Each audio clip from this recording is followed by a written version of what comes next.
آج کی ویڈیو میں ہم آپ کو راحت اندوری کی دلچسپ لائف سٹوری سنائیں گے۔ راحت اندوری کون ہے، کس خاندان سے تعلق ہے، ان کے والدین کیا کرتے تھے، ان کے کتنے بہن بھائی تھے، بچپن کا زمانہ کہاں کیسے گزرا، کتنے پڑھے لکھے تھے، 2 شادیاں کیوں کی، بچے آج کیا کرتے ہیں، آخری وقت کس قسم و پرسی میں گزرا، وفات کیسے ہوئی۔ آخر میں ہم آپ کو ان کی زندگی کے دلچسپ واقعات بھی سنائیں گے۔ جون ایلیا سے ملاقات میں کیا ہوا، ویڈیو کا یہ حصہ لازمی دیکھیے گا۔ کمنٹ میں ضرور بتائیے گا کہ ویڈیو کیسی لگی، اور اگر آپ کسی مشہور شخصیت پر ویڈیو بنوانا چاہتے ہیں تو کمنٹ میں ضرور بتائیے گا۔ چلتے ہیں ویڈیو کی طرف۔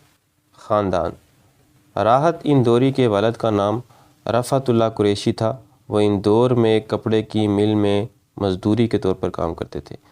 گھر کی مالی حالت خراب تھی، جس کی وجہ سے بچپن میں راحت صاحب کو بھی محنت کرنی پڑی۔ ان کی محنت اور سادگی نے راحت اندوری کی شخصیت کو متاثر کیا۔ والدہ مقبول النساء بیگم تھی، وہ ایک گھریلو خاتون تھی۔ راحت اندوری اپنے والدین کے چوتھے بچے تھے۔ ان کے خاندان میں کل 5 بچے تھے، 2 بڑی بہنیں تہذیب، تقریب، ایک بڑا بھائی عقیل، راحت اندوری، ایک چھوٹا بھائی عادل۔ ابتدائی زندگی: راحت اندوری 1 جنوری 1950 کو بھارتی ریاست مدھیہ پردیش کے شہر اندور میں پیدا ہوئے۔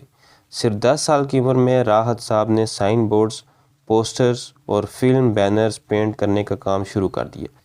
یہ کام اندور جیسے شہر میں فلم پوسٹروں کی وجہ سے مل جاتا تھا۔ وہ دن بھر پینٹ کرتے اور رات کو پڑھتے۔ یہ تجربہ انہیں مصوری کا ہنر بھی سکھا گیا۔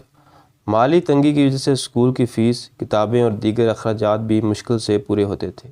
راحت اندوری نے اپنی ابتدائی تعلیم اندور ہی سے حاصل کی۔ انہوں نے نوتن ہائی اسکول اندور سے سیکنڈری تعلیم مکمل کی۔ 1973 میں انہوں نے اسلامیہ کریمیہ کالج اندور سے گریجویشن کی۔ 1975 میں برکت اللہ یونیورسٹی بھوپال سے اردو ادب میں ایم اے کیا۔ بعد ازاں 1985 میں بوجھ یونیورسٹی سے اردو مشاعروں کے موضوع پر پی ایچ ڈی کی ڈگری حاصل کی، جس کے بعد ان کے نام کے ساتھ ڈاکٹر کا لقب لگا۔ راحت فٹ بال اور ہاکی کے بھی بہترین کھلاڑی رہے اور اپنے کالج کی ٹیموں کی نمائندگی کی۔ انہوں نے اپنی پہلی غزل تقریباً 19 سے 20 سال کی عمر میں لکھی تھی۔ پہلی شادی: 1977 میں اندور میں راحت صاحب اور سیما راحت کی پہلی ملاقات ہوئی۔ آنکھیں ملی تو دونوں کے دل ایک دوسرے پر آ گئے۔ یہ لو ایٹ فرسٹ سائٹ کا لمحہ تھا۔ اس ملاقات کے بعد رشتہ آہستہ آہستہ مضبوط ہو گیا۔ 27 مئی 1977 کو ان کی شادی ہوئی۔ سیما سے ان کے 3 بچے پیدا ہوئے۔ نمبر 1، ستلج راحت، چھوٹے بیٹے۔ یہ جرنلسٹ اور والد کی طرح شاعر ہیں۔ راحت اندوری کی غزلوں اور تحریروں کو جمع کر کے کتابوں کی شکل میں شائع کرنے کا کام کر رہے ہیں۔ مشاعروں میں باقاعدگی سے شرکت کرتے ہیں، یہاں تک کہ جنوبی افریقہ جیسے ممالک میں بھی والد کا کام متعارف کروایا۔ انسٹاگرام پر بہت ایکٹیو رہتے ہیں اور والد کی یادوں کو تازہ رکھتے ہیں۔ وفات کے بعد والد کی آخری غزل کو سب سے پہلے انہوں نے ہی شیئر کیا تھا، جس کا ذکر آگے چل کر کریں گے۔ نمبر 2، فیصل راحت۔ یہ بینکنگ جاب کرتے ہیں مگر شاعری بھی جاری رکھے ہوئے ہیں۔ والد کی فنکارانہ صلاحیتوں کا حصہ ان میں بھی موجود ہے، لیکن وہ زیادہ پرائیویٹ زندگی گزارتے ہیں۔ نمبر 3، سمیر راحت۔ یہ راحت اندوری کے منجلے بیٹے ہیں۔ سمیر بمبئی میں مقیم ایک میوزک کمپوزر، گلوکار اور شاعر ہیں۔ انہوں نے کئی ویب سیریز اور فلموں کے لیے کام کیا ہے اور اپنے والد کی غزلوں کو موسیقی کے قالب میں بھی ڈالا ہے۔ شبلی بیٹی: یہ خاندان کی سب سے پرائیویٹ رکن ہے۔ عوامی طور پر ان کی سرگرمیوں کی کوئی خاص تفصیلات دستیاب نہیں، البتہ یہ شادی شدہ ہیں اور ان کے شوہر کا نام عرفان ہے۔ راحت صاحب کے پوتے پوتیاں راحت کبیر اور میرا کا ذکر بھی ملتا ہے۔ دوسری شادی: 1988 میں راحت صاحب نے مشہور شاعرہ انجم رہبر سے شادی کی۔ دونوں شاعر تھے۔ ان کی محفلیں شعر و شاعری سے بھری رہتی تھی، مگر یہ رشتہ صرف 5 سال چلا اور 1993 میں علیحدگی ہوگی۔ طلاق کے باوجود دونوں ایک دوسرے کا احترام کرتے رہے۔ 2020 میں ایک مشاعرے میں دونوں ایک ہی سٹیج پر موجود تھے، جہاں انہوں نے ایک دوسرے کے سامنے اشعار پڑھے۔ یہ لمحہ بہت جذباتی تھا۔ آخری وقت: راحت اندوری کا آخری وقت بہت تکلیف دہ مگر حوصلہ مندانہ تھا۔ 10 اگست 2020 کو انہوں نے ٹویٹر پر اپنا آخری ٹویٹ کیا: کورونا کی ابتدائی علامات سامنے آنے پر کل میرا ٹیسٹ کروایا گیا، رپورٹ مثبت آئی۔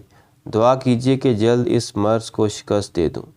گھر والوں یا مجھے فون نہ کریں۔ صحت کی خبر ٹویٹر اور فیس بک پر ملتی رہے گی۔ اس کے فوراً بعد انہیں اندور کے ایروبندو ہاسپٹل میں داخل کرایا گیا۔ وہ پہلے سے دل کے مرض، ڈائبٹیز اور ہائی بلڈ پریشر میں مبتلا تھے۔ 11 اگست 2020 کو دوپہر کے قریب انہیں دل کا پہلا دورہ پڑا۔ ڈاکٹروں نے بھرپور کوشش کی مگر شام تقریباً 5 بجے ایک کے بعد ایک 2 دل کے دورے پڑے اور وہ 70 سال کی عمر میں ہمیشہ کے لیے رخصت ہو گئی۔ ان کے بڑے بیٹے ستلج راحت نے ان کی آخری غزل شیئر کی جو موت کی پیشن گوئی کی طرح لگتی ہے۔ نئے سفر کا جو اعلان بھی نہیں ہوتا تو زندہ رہنے کا ارمان بھی نہیں ہوتا۔ تمام پھول وہی لوگ توڑ لیتے ہیں وہ جن کے کمروں میں گلدان بھی نہیں ہوتا۔ خاموشی اوڑھ کے سوئی ہیں مسجدیں ساری، کسی کی موت کا اعلان بھی نہیں ہوتا۔ وفات کے چند گھنٹے کے بعد رات 9:30 بجے کرونا پروٹوکول کے تحت محدود لوگوں کے ساتھ جنازہ ادا کیا گیا اور انہیں اندور کے چھوٹی کھجرانی قبرستان میں دفن کیا گیا۔ دلچسپ واقعات۔ ایک مشاعرے کی محفل میں کچھ شعراء جمع تھے جہاں پینے پلانے کا دور چل رہا تھا۔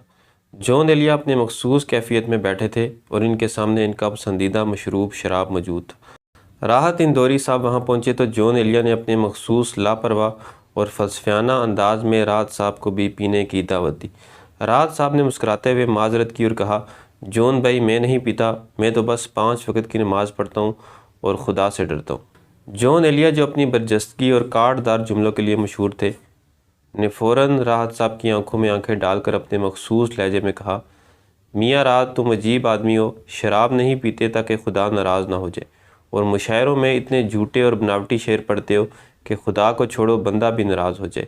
یہ سن کر محفل میں کہکہا گونج اٹھا اور خود راحت صاحب بھی لاجواب ہو گئے۔ نمبر 2، جون ایلیا اکثر راحت صاحب کو ان کی صحت اور کھانے پینے پر ٹوکا کرتے تھے۔ ایک بار جب راحت صاحب نے ان سے کہا، جون بھائی آپ بھی کچھ کھا پی لیا کریں، تو جون صاحب نے جام لہراتے ہوئے کہا تھا، میاں تم پیٹ بھرنے کے لیے کھاتے ہو، میں جی بھرنے کے لیے پیتا ہوں۔ نمبر 3، ایک بار کا ذکر ہے حال بھرا ہوا تھا، ہزاروں لوگ، نوجوان، بوڑھے، طلباء اور سیاستدان۔ ماحول میں ایک عجیب سی کشیدگی تھی، ملک میں فسادات جاری تھے۔ راحت صاحب سٹیج پر آئے تو ان کا انداز وہی تھا۔ مشاعرہ شروع ہوا، ایک شاعر نے اپنا شعر پڑھا۔ جب راحت صاحب کا نمبر آیا تو حال میں شور پڑ گیا۔ راحت صاحب نے مائک ہاتھ میں لیا، مسکرائے اور آہستہ آہستہ اپنی غزل شروع کی۔ اگر خلاف ہیں ہونے دو، جان تھوڑی ہے، یہ سب دعا ہے، کوئی آسمان تھوڑی ہے، لگے گی آگ تو آئیں گے گھر کہیں زد میں، یہاں پہ صرف ہمارا مکان تھوڑی ہے۔ حال میں خاموشی چھا گئی، پھر انہوں نے وہ طاقتور مصرع پڑھا جو آج بھی لاکھوں زبانوں پر ہے۔ سب کا خون ہے شامل یہاں کی مٹی میں، کسی کے باپ کا ہندوستان تھوڑی ہے۔ مشہور ہے کہ اس غزل کی وجہ سے انہیں پہلے بھی بہت دفعہ انڈین حکومت نے گرفتار کیا تھا، لیکن انہوں نے پھر وہی غزل آ کر مائک پر پڑھی جس کی وجہ سے لوگ دیر تک تالیاں بجاتے رہے۔ تو دوستو یہ تھی میری آج کی ویڈیو پسند ہے تو چینل کو سبسکرائب کریں۔ ملتے ہیں اگلی ویڈیو میں، تب تک اللہ حافظ۔